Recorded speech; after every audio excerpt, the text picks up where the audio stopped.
I'm Dwayne Clemons, and I'm a trumpet player, jazz musician, and I was born in Los Angeles, California, but I grew up in Dallas, Texas from age 5 months. Musical background, my father, Leon Shorty Clemons, was a prominent musician in the Dallas jazz scene.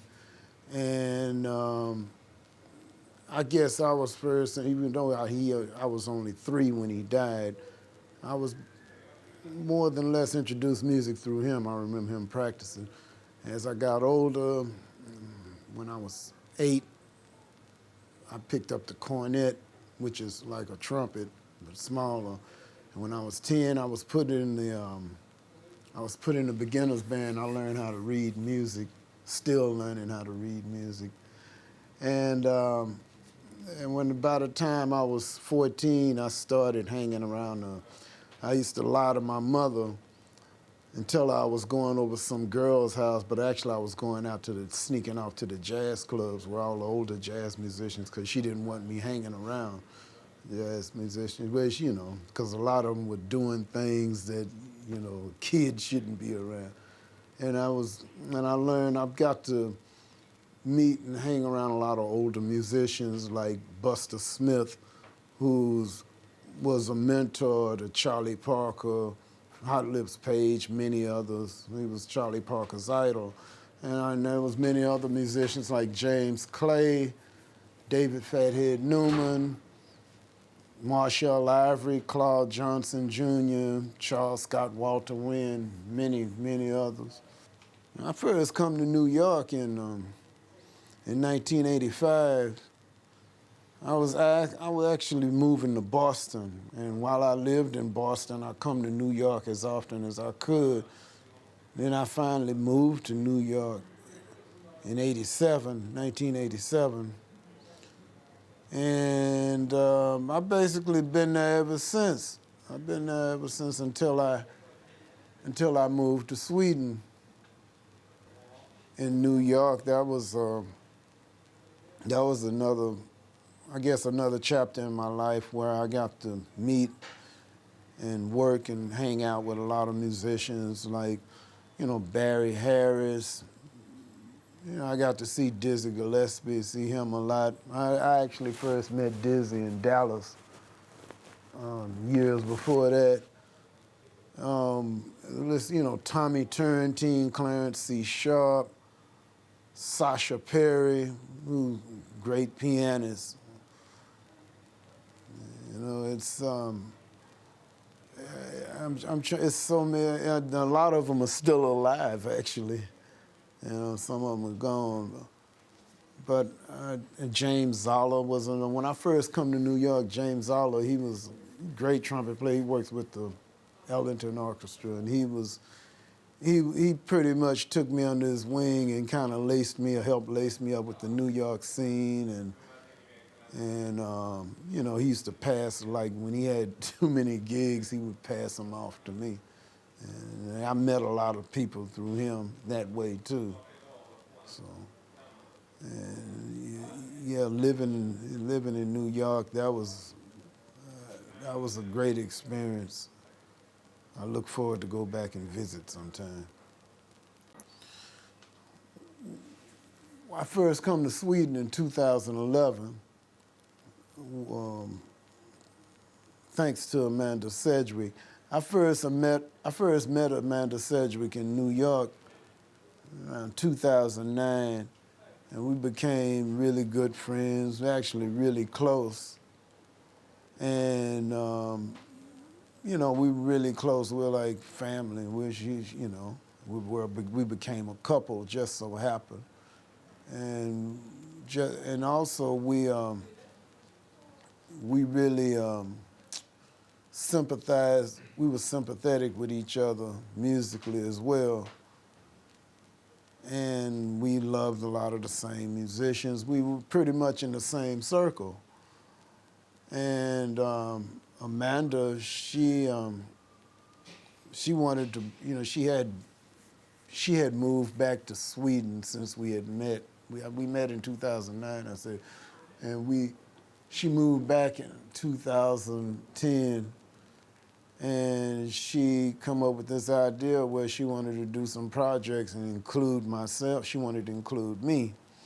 And we first come over here and did this tour with great pianist composer Freddie Redd, which was very successful. I met some really fine musicians here, and great, jazz musicians. I've met like these tenor players, Bernd Rosengren, Christoph Andersson, great trumpet player named Ulf Aldoka, Patrick Bowman. Through Amanda, I met a lot of great musicians like Musa Fadera, great drummer. Pianist Leo Lindbergh, he's really a great pianist. I really feel, there's some other great pianists, Carl Frederick Oye, and a few others. Like I said, forgive me if I forget any names, but those among others. And I'm really, really grateful to meet these guys, man. And, well, I came up in Dallas where in my family I come up around music. Guess that's one reason. I mean, like, as I mentioned before, my father was a prominent musician in Dallas. His name was Leon Shorty Clemons. And, I remember he played tenor saxophone. He had his own band, back in, he was prominent really in the 40s and 50s, and especially in the 50s. During that time, especially in that region of the U.S., it was popular to have these bands like, let's say, like these rhythm and blues bands, that they were like, I guess what you would call mini big bands today. I mean, it might be one or two trumpets, maybe one trombone, maybe not, 3 or 4 saxophones in the rhythm section. I guess a perfect example of that would be like Ray Charles' early groups. And also Hank Crawford. Hank Crawford he had some groups like this back in the late 50s. See, the thing about my father, most of his band members were like high school students. And where I come from in South Dallas, many of the students, they couldn't afford musical instruments. Well, my father was pretty much resourceful at that time. I mean, he was a businessman. He had his own barber shop, which was at that time considered really resourceful. So he would buy musical instruments and let the high school kids borrow them till they could save up enough money to buy their own instrument.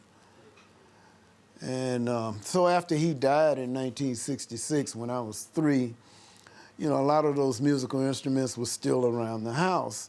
And he also left this really great record collection, some old 78s, Louis Jordan, Duke Ellington, and so forth, Jimmy Lunceford, Nat King Cole, Earl Bostic. And I would listen to these records, and for some reason I chose the cornet. Cornet is, like I said before, it's basically a trumpet, but it's smaller. And cornet is primarily for ensemble, actually, even though it's used as a solo instrument. Trumpet is more of a solo instrument, even though it's used as ensemble. But originally, the cornet is ensemble, trumpet is solo. But that was a cornet, and that's where I started on. That's what I picked it up when I was 8, but when I didn't learn how to read until I was 10. Read music, that is. So, but I guess another thing that for some reason was that when I heard these guys like Louis Jordan, Earl Bostic, Duke Ellington, Dizzy Gillespie, Charlie Parker, and some of these older guys in Dallas, I guess I didn't realize that music could sound that great. And I remember when I first heard it, and I just said, this is, this is what I want to do. It wasn't even so much that what I wanted to do, but I felt like I had a reason to be in this world. I had a reason to wake up. But because before then, I felt like I was just existing. But when I heard this music, I felt that I have a reason to be in this, even if it was just to wake up and hear it. So I guess that was a big inspiration for me pursuing this music. I feel like it's just a natural environment for me.